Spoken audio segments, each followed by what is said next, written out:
దాక్షిణ్యంగా గులగొట్టమని చెప్పింది. ఈ దేశంలో సుప్రీంకోర్టు కంటే పెద్ద కోర్టు ఏంది? ఏం కోర్టు ఉంది అంటున్నా?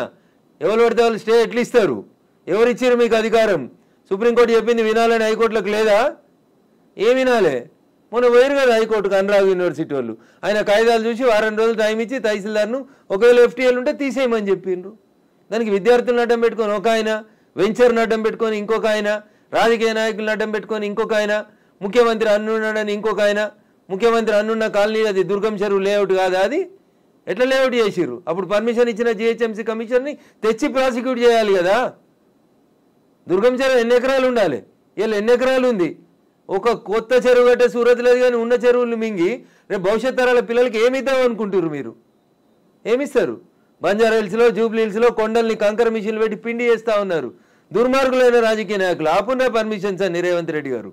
ఎందుకు ఆపవు? నీ పార్టీలో ఏరింది ఎందుకైనా? ఎందుకు ఆ కొండలు ఎందుకు కొడుతుర్రు? ఆపుర్రా కొండలన్నింటిని కొట్టే వాటిని. ఇది ఇప్పటికిప్పుడు జరుగుతున్న విషయం కాదు, ఏళ్ల తరబడి రాత్రికి రాత్రి జరిగింది కూడా కాదు. ఎవరో ఒకరు మొదలు పెట్టాలా? ఎందుకు జరగలేదు? ఎవరో ఒకరు అరే ఇంతకాలం నువ్వు గడ్డి తిన్నావు, ఇలానే అన్నం తింటున్నావు, it is wrong in it. మీరు గడ్డి తిన్నారు కాబట్టి నేను గడ్డి తినాలా? నాకంటే ప్రభుత్వం ముందు తప్పు చేసింది కాబట్టి నేను తప్పు చేయాలనా? Once again I'm telling I'm not supporting Revanth Reddy. ఊరు బాగుండాలా వద్దా?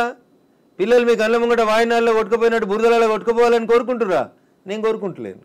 నా భాగ్యనగరం బాగుండాలని కోరుకుంటున్నా. ప్రపంచానికి హైదరాబాద్ ఒక కీర్తి ప్రతిష్టలు ఇచ్చిన నగరం. 400 సార్లుగా చరిత్ర ఉంది దీనికి. ఇంత మాట్లాడతారు. అసలు భాగ్యనగరాన్ని భాగమతి నది ఒడ్డున కట్టినప్పుడు ఎందుకు కట్టిర్రు?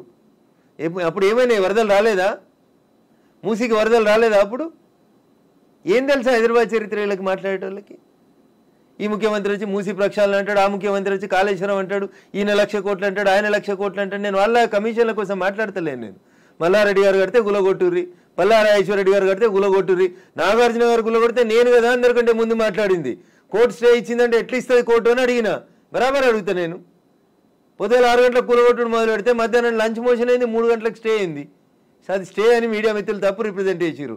స్టేటస్కో ఇచ్చింది, అది కూడా కరెక్ట్ కాదంటే నేను జడ్జి గారి ముందు కూడా ఇట్లే వాదిస్తా. నేను కూలగొట్టాలి అంటున్నా. 2014లో చెప్పింది అంటున్నా ఆంధ్రప్రదేశ్ ఉమ్మడి హైకోర్టు. ఏమని? ఎన్ కన్వెన్షన్ సర్వే చేయమని చెప్పింది హైకోర్టు. సర్వే చేసి హెచ్ఎండిఏ 2016లో రిపోర్ట్ ఇచ్చింది. అందులో 3.5 ఎకరాల ఎఫ్టీఎల్ బఫర్ జోన్ ఉందని. 2016 నుంచి ఇలా ఎందుకు కూలగొట్టలేదు అంటున్నా. కోర్టు ఉత్తర్వులను ఎందుకు ఉల్లంఘించారు? ఏం జరిగింది అనుకుంటున్నారు మీరు? ఏం జరుగుతుంది? వాళ్ళ కోడలు బ్రాండ్ అంబాసిడర్ అయింది చేనేతకి. ఆమెకి చేనేత తెలియదు, చీర తెలియదు. ఆమె తెచ్చి బ్రాండ్ అంబాసిడర్ చేసారు. ఆ సంబంధాలు ఏం సంబంధాలు వాళ్ళు చెప్పాలి, అప్పుడున్న వాళ్ళు చెప్పాలి. నాకేం తెలుస్తుంది? వాళ్ళకి ఆ రంగుల లోకంతో ఉన్న రక్త సంబంధం ఏందో వాళ్ళు చెప్తే బాగుంటుంది. నాన్నోరు ఎందుకు ఖరాబ్ చేస్తారు? రంగుల లోకంతో రక్త సంబంధం అలా అనుకుంటే కేవలం ఎన్ కన్వెన్షన్ నాగార్జున దాని మీదే ఉంటుందా? ఇప్పటికి పద్మాలయ స్టూడియో మీద లొల్లిపెట్టింది రఘునందన్. ఇదే హరీష్ అని 6 అడుగులు ఉన్నాడు మాట్లాడిండు. మళ్ళీ పర్మిషన్ ఎట్లా ఇచ్చారు ప్రభుత్వం రాగానే? లాంకో హిల్స్ వక్ఫ్ భూమిలో ఉన్నారు. 10 ఏళ్ళు అధికారంలో ఉన్నాడు కేసీఆర్ అంటే. ఆయన ఒక రోజైనా మాట్లాడండి ఆ వక్ఫ్ భూముల గురించి? లగడపాటి కడుతుండని చెప్పి లాంకో హిల్స్ అంతా వక్ఫ్ భూములు దున్నుతాం, పలుగొడతాం, ఇరుగొడతాం అన్నారు. పర్మిషన్ ఎవరు ఇచ్చారో తెలుసా కవిత గారు? పద్మాలయ స్టూడియోలో అపార్ట్మెంట్లు కట్టుకోవడానికి పర్మిషన్ ఇచ్చింది ఇదే గౌరవనీయులు కేసీఆర్ గారు, కేటీఆర్ గారు, హరీష్ రావు గారు. ఆ రక్త సంబంధం ఏందో అడుగుండ్రు. జర్రంత అవతలకి పోతే ఎంఆర్ ప్రాపర్టీస్ అని ఒకటి ఉంటాయి. ఎంఆర్ ప్రాపర్టీస్లో రైతులు, తెలంగాణ రైతులు మా భూములు పోతున్నాయని ఏడిస్తే వాళ్ళకి పైసలు ఇప్పిస్తామని స్పీచ్లు ఇచ్చిండు. ఇదే కేటీఆర్, అదే హరీష్ రావు, అదే కేసీఆర్ అన్నట్టు. ఆయన 10 ఏళ్ళు మంత్రులుగా పదవి అనుభవించారు. ఎన్నడన్నా ఎంఆర్ ప్రాపర్టీస్లో భూములు కోల్పోయిన రైతుల గురించి మాట్లాడేందుకు వీళ్ళకి నోరు వచ్చిందా? ఎందుకు రాలేదనుకుంటారు కవిత గారు?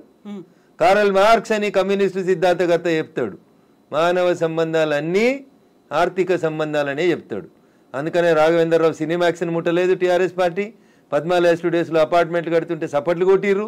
ఎంఆర్ ప్రాపర్టీలో తెలంగాణ రైతులు మునిగిపోతే నోరు మూసుకున్నారు. నాలంటాడు ఎవడో మాట్లాడాలి కాబట్టి మాట్లాడడం మొదలు పెడతా ఉన్నాం. I stand for the poor only. నేను ఇప్పుడు ఈ రాష్ట్ర ప్రభుత్వాన్ని డిమాండ్ చేస్తా ఉన్నా. కానీ నేను అమ్ముతురు కదా కోకాపేటలో ఎకరం 100 కోట్లు పెట్టి 100 ఎకరాలు అమ్మిండ్రు కదా. ఆ పక్కన ఇంకా 150 ఎకరాలు ఉంది ప్రభుత్వ భూమి. ఇప్పుడు ఈ ఇండ్లు పోతున్న వాళ్ళందరికీ ఒక 25 ఎకరాలు లేఅవుట్ చేయండి. ఈ పేదోళ్ళందరికీ మంచిగా 100 గజాల స్థలం ఇయ్యండి. ప్రధానమంత్రి ఆవాస్ యోజన కింద ఇంటి పైసలు 5 లక్షలు ఇయ్యండి. ఇందిరమ్మ ఇంటి కింద నువ్వు 5 లక్షలు ఇయ్యి. ఈ నాలాల మీద కట్టుకున్న వాళ్ళు, చెరువులు కుంటలలో కట్టుకున్న వాళ్ళ కోసం ఏంది కోకపేటలో 100 కోట్లకు ఎకరం పోయే భూమిలో వీళ్ళకి లేఅవుట్ చేసి 25 ఎకరాలు అక్కడ ఉప్పల్ బగాయతో లగాయతో అని పెట్టి అమ్మిర్రు కదా ఊడా యాక్షన్ పెట్టి. అట్లా ఈ గరీబ్ వాళ్ళందరికీ తీసుకొచ్చాడు కాలనీ కట్టు. వీళ్ళు అరువులు కాదా 100 కోట్ల భూమిలో ఉండేందుకు? 10 ఏళ్ల క్రితం కట్టుకున్న ఇల్లు కన్నం కూడా కూలిపోతుంది కదా, బాధపడుతురు కదా. వాళ్ళని తీసుకొచ్చాడు 25 ఎకరాలు లేఅవుట్ చేయి Revanth Reddy. Then I will support you. Then I will congratulate you. అంతేగాని అసదుద్దీన్ ఓవైసీ ఇచ్చిన ఉడత ఊపులకు భయపడితే 400 కాదు 4000 స్టూడెంట్స్ ఉన్నారని బెదిరిస్తాడు. ఎందుకు సల్కం చెరువు కూల్తలేదు? కూలాలి కదా సల్కం చెరువులో ఉన్న ఫాతిమా మెడికల్ కాలేజ్. ఎందుకు భయపడుతున్నారు? ఏమవుతుంది రేవంత్ రెడ్డి గారు? మొదలుపెట్టినావు కదా, కొట్టేసేయన్ని. అపప్రద నీకెందుకు? మల్లారెడ్డితో పాత పాగుందని, పల్లారాజేశ్వరరెడ్డి పార్టీ మారతలేడని కొడుతున్నారన్న చెడ్డ పేరు ఎందుకు? ముందు అసదుద్దీన్ ఓవైసీ తోటి మొదలుపెట్టు. సో మధ్యలో విద్యా సంవత్సరం అక్కడ ఆల్టర్నేట్ అనేది దసరా సెలవులు వస్తాయి కదా, ఇమ్మీడియట్ గా ఆల్టర్నేట్ ఇంకో ఎందుకు దొరకదు? కాలేజ్ లో ఎందుకు దొరకదు? అకామిడేట్ చేయడానికి ఎందుకు దొరకదు అంటున్నా. ఒక్క రోజులో కట్టేస్తారు. ఇప్పుడు అంతా కిర్బీ షీట్లు అనే స్ట్రక్చర్లు వచ్చినాయి కదా, టెంపరీ స్ట్రక్చర్లు. 20 మొత్తం రింగ్ రోడ్ పక్కన అన్ని బిల్డింగ్లు ఖాళీగా ఉన్నాయి, తీసుకొని కట్టుకోమని ఉండ్రి. ఇన్ని రోజులు అనుభవించారు కదా చెరువులో కట్టుకొని, దానికి రెంట్ కట్టుర్రి ప్రభుత్వానికి. ఫీట్ కింద వసూలు చేయాలి రేవంత్ రెడ్డి గారు ప్రభుత్వం ఇవాళ. ఏసి నిజంగా ఎవరైనా పేదలకు నష్టం జరుగుతుంది చెరువులలో తెలిసి తెలియక అమాయకంగా ప్రభుత్వం లేఅవుట్కి పర్మిషన్ ఇస్తే కట్టుకున్న వాళ్ళు ఉన్నారు, వాళ్ళందరినీ తీసుకొచ్చి కోకపేటలో పెట్టండి అంటున్నా. ఏంది ప్రాబ్లం ఏంది మీకు? గరీబులు అక్కడ ఇల్లు కట్టుకోదా కోకపేటలో? కట్టుకొని 100 గజాలి, 100 కాకపోతే 150 గజాలి, ఇంకా 150 ఎకరాలు ఉంది కదా ఆడ. నిజంగా నీకు హైదరాబాద్ శుద్ధి చేయడమే నీ లక్ష్యం అయితే రేవంత్ రెడ్డి గారు, కోకపేటలో ఉన్న 150 ఎకరాలలో ఎన్ని ఇళ్ళు పోతున్నాయో ఐడెంటిఫై చేయి. అందరికీ మంచికి 100 గజాలకు పట్టాలి, అప్పుడు ప్రజల్ని నర్శిస్తారు. ఇప్పుడు జీవో 111 కాదు, అంతకుముందు వాల్టా యాక్ట్లు ఇవన్నీ కూడా వచ్చాయి మన వాటర్ బాడీస్ ని ప్రొటెక్ట్ చేసుకో. నాకంటే ముందున్న వాళ్ళు ప్రతి ఒక్కరు తప్పు చేసిండని ఇప్పుడు నన్ను తప్పు ఏమని అడిగే అధికారం మీకు? అంటే ముందు నుంచి ఎందుకని ఫోకస్ పెట్టలేకపోయారు? ప్రెషర్స్ ఏమున్నాయి? ఎవరికి భయపడ్డారని మీరు? రాజకీయ నాయకులకి, రియాల్టర్లకి, వాళ్ళు ఇచ్చే పైసలకి. ఇంతకంటే ఎక్కువ ఏముంటుంది తల్లి? కట్టే కొట్టే తెచ్చిమంటే ఇంతే. రాజకీయ నాయకులకి ఎవరో ఫైనాన్స్ చేసేటోళ్ళు, ఫండ్ ఇచ్చేటోళ్ళు, ఎవరో ఒక బిల్డర్ ఉండి అన్న నేను ఈ చెరువు పక్కన జరంత మట్టి వచ్చి అమ్ముకుంటా అంటే అమ్ముకోమంటాడు, చూసి చూడనట్టు పొమ్మంటాడు, అయిపోతుంది. అది 1 పోయి 2 అవుతుంది, 2 పోయి 3 అవుతుంది. అట్లా వాడు పోసిండని వీడు పోసి, వీడు పోసిండని ఇంకోటి పోసి. సో ఇప్పుడు మనకి వానలు, వరదలు, ఇవి మునిగిపోవడాలు ఇలాంటివన్నీ ప్రతిసారి వచ్చినట్టే. ఇదంతా ఎకలాజికల్ ఇంబ్యాలెన్స్. ఎగ్జాక్ట్లీ, ఇదంతా ఎకలాజికల్ ఇంబ్యాలెన్స్. ప్రకృతిని కాపాడండి, పర్యావరణాన్ని ప్రేమించండి. లేకపోతే ఇప్పుడు మంచినీళ్ళు తాగమంటే బాటిల్ పెట్టినట్టు రేపు ఆక్సిజన్ సిలిండర్లు జబ్బ మీద వేసుకొని మీ మన్మరాలు తిరగాల్సిన దుస్థితికి పోతారు మీరు. ఆ పరిస్థితి రాకుండా కాపాడండి అంటున్నా. ఎగ్జాక్ట్లీ. సో కోర్టు నోటీసులు, స్టేలు, ఆ తర్వాత స్టేటస్ కో మెయింటెనెన్స్లు ఇవన్నీ కూడా అంటే ప్రతిదీ ఏది టచ్ చేద్దామన్నా మళ్ళీ కోర్టుతో లింక్ అయి ఉంది కాబట్టి ఇది కూడా ఎక్కువ కాలం నిలవదేమో హైడ్రా అనేది కూడా వినిపిస్తుంది. యాజ్ అడ్వకేట్ మీరేం చెప్తారు అసలు? సో నేనేమంటున్నా, శుభం గోర్ర పెళ్లి కొడుకు అంటే ఏదో అన్నాడంటే అట్లున్నది మా కవిత ఆలోచన. ఎందుకు కోర్టు ముందు నుంచి అనేది అదే కదా, కవిత ఆలోచన హైడ్రా కన్వెన్షన్ దగ్గరికి వెళ్ళింది అనగానే కోర్టు స్టే వెళ్ళారు, కోర్టు పరిధిలో ఉంది కాబట్టి మాట్లాడము అనే మాటలు. ఎవరు? నేను మాట్లాడుతూనే ఉన్నా కదా రోజు. నో, మీరనట్లేదు, ఆక్యుపై చేసుకున్న వాళ్ళ దగ్గర నుంచి వచ్చే సమాధానం అదే, కోర్టు పరిధిలో ఉంది కాబట్టి. తప్పించుకునే ప్రయత్నం తప్ప ఏముంటది? దొంగకు తేలుగుడితే ఏం చేస్తాడు? తేలుగుట్టిందని చెప్తాడా? అప్పటికి నోరు మూసుకొని పోతాడు. గట్లే ఉంటుంది. ఏం స్టే ఉంది? స్టే ఉంది అని ట్వీట్ చేసి ఏడ స్టే ఉంది? ఏ కోర్టులో స్టే ఉంది? ఏంది స్టే? స్టేలు సంవత్సరాలు ఉండొద్దని ఇదే సుప్రీంకోర్టు చెప్పింది అంటున్నా. మా గౌరవ న్యాయమూర్తులు అట్లా సంవత్సరాలు స్టే ఇయ్యరు. స్టే ఈజ్ టెంపరరీ అంతే. 15 రోజులు, నెల, 2 నెలలు, 3 నెలలు అంతే. స్టే ఏంది? 2014లో ఎన్కన్వెన్షన్ సర్వే చేయమని 2024 దాకా స్టే ఇచ్చిరా? ఏ కోర్టు ఇచ్చిందో చూపెట్టురు నాకు. మీ అంత చదువుకోకపోవచ్చు కానీ నాకు స్టే అంటే ఏందో అర్థం తెలుసు, జర చూపెట్టుర్రి. హైడ్రాకి విధి విధానాలు లేవు, సరిగా ఏది ఫామ్ చేయకుండానే ముందుకెళ్ళిపోతున్నారు, బుల్డోజర్ సర్కార్ని తీసుకొస్తోంది హైడ్రా పేరుతో అనే వాదనని ఎట్లా చూస్తారు మీరు? మీకు వచ్చిన కడుపు నొప్పింది. మీరు ఫేర్గా ఉన్నారు కదా, మీరు నీతిగా ఉన్నారు కదా, మీరు పర్యావరణం బాగుండాలని కోరుకుంటారు కదా, ఈ భాగ్యనగరం బాగుండాలని కోరుకుంటారు కదా. In what way you are agreed by it? మీకు వచ్చే నష్టమైంది అంటున్నా. ప్రజల చేత, ప్రజల కొరకు ప్రజలు ఎన్నుకున్నటువంటి ప్రభుత్వాలు తీసుకునే నిర్ణయాలని ఏం చేస్తారు మీరు? కోర్టు ఎందుకు అడ్డుకుంటుంది?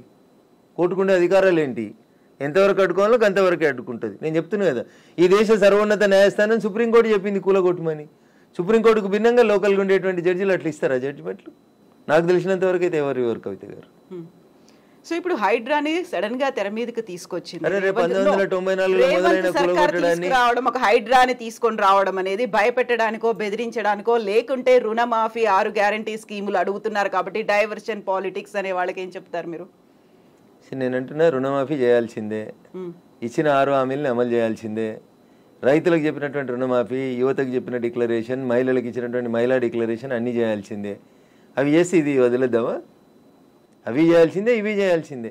ఇది చేయమని చెప్పురు, అది చేయమని లొల్లి పెడతాం. మేము లొల్లి పెడుతూనే ఉన్నాం కదా. బీజేపీ ప్రశ్నిస్తున్న బీజేపీ పేరిట, ప్రశ్నిస్తున్న తెలంగాణ పేరిట మేమంతా నడుపుతూనే ఉన్నాం కదా. రైతన్నల రుణమాఫీ కోసం మాట్లాడితే హైడ్రా గురించి మాట్లాడొద్దా? బట్ అది డైవర్షన్ కోసమే చేస్తున్నారు అనే మాట. So I don't have any comment on this particular issue. నేనేమంటున్నా, నేను రుణమాఫీ కాలేదు, రైతులతో చేయించేది రైతులతో చేపిర్రి, హైడ్రాకి దానికి ఏం సంబంధం అంటున్నా. ఎందుకు రాస్తున్నాయి పేపర్లు హైడ్రా గురించి అంత గొప్పగా?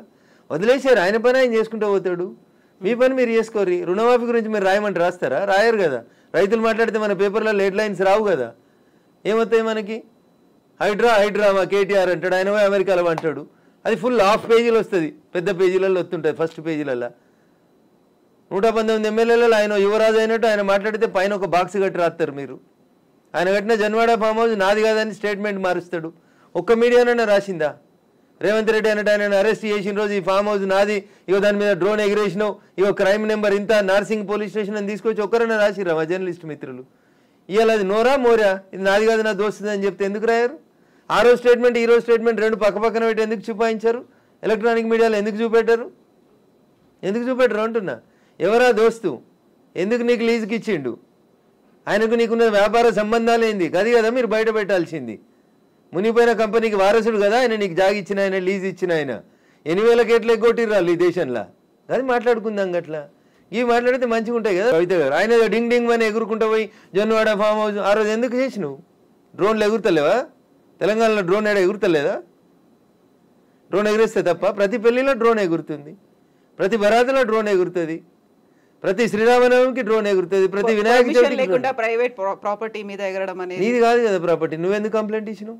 నీకెందుకు కడుపున వచ్చింది? జన్వాడ ఫామ్ హౌస్ నీది కాదు కదా, నీ దోస్తుంది కదా. ఒక ఎంపీ పార్లమెంట్ నడుస్తుంటే ఢిల్లీకి వెళ్ళి హైదరాబాద్కి వస్తే ఎయిర్పోర్ట్కి వెళ్ళి పట్టుకొచ్చి రిమాండ్ చేసిరు కదా నార్సింగ్ పోలీసు వాళ్ళు. అప్పుడు ఎందుకు చేసినావు? నీది కాని ఫామ్ హౌస్లో, నీ దోస్తు ఫామ్ హౌస్లో ఎవరు నీ దోస్తు పేరు చెప్పు, ఆయనకు ఆస్తి ఎక్కడిదో చెప్పు, ఏ కంపెనీ పెట్టి షేర్లు ముంచిరో చెప్పు, ఏ కంపెనీ పెట్టి వాళ్ళు నాయన జైలుకు పోయిండో చెప్పు, గవి చెప్పు కదా. వాస్తవాలు జనాలకి తెలియకుండా చేస్తారు కాబట్టి నాలంటోడు మాట్లాడాల్సి వస్తుంది. హైడ్రామా అన్నారు, ఎవరు చేస్తున్నారు హైడ్రామా? అన్నోడు చేస్తున్నాడు అంతే. ఎవడు అన్నోడు పేరు చెప్తాలి, చెప్తావా? వాని చరిత్ర ఏందో చెప్పిపోతే మీరన్నారు ఇప్పుడు హైడ్రామా చేస్తున్నారని. నేను చెప్పలేదు, ఆ పొరపాటున కూడా అనలే. హైడ్రా వాళ్ళ పనులు చేసుకుంటూ పోనీరు అంటున్నా. సల్కం చెరువును గులగొట్టిన రోజు రంగనాథ్ సంగతి అడుగుతాను నేను, రేవంత్ రెడ్డి సంగతి కూడా అడుగుతా. మొదలు పెట్టగానే అడ్డమైంది కాలాల కట్టే పెడతారు అంటున్నా. మల్లారెడ్డి కాలేజీని గులగొట్టకపోతే అడుగుతా నేను. స్టే ఇస్తే కోర్టుకు ఆర్గ్యూ చేస్తా, స్టే వేకెట్ చేయమని ఆర్గ్యూ చేస్తా. తప్పేముంది అందులో? నీతిగా ఉన్నా, నిజాయితీగా ఉన్నా కాబట్టి నిజాయితీ వైపే ఉన్నా, ధర్మం వైపే ఉన్నా, మా పార్టీ గట్టే ఉండమన్నది. గిట్లే మాట్లాడితే గడిదిక్కే ఉంటా. పేదవాళ్ళకు నష్టం అవుతుంది. రేవంత్ రెడ్డి దగ్గరికి పోతాం.